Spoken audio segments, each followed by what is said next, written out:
Hello everyone, this is Astrid with Kanen Coffee, and I have this La Spaziale Dream Tea.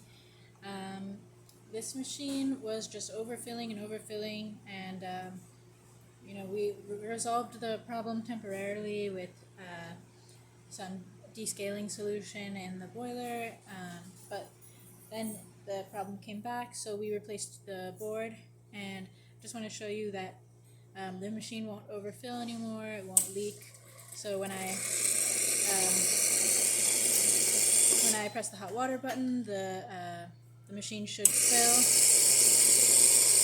There we go, the pump kicked on. The issue before was that the pump wouldn't turn off.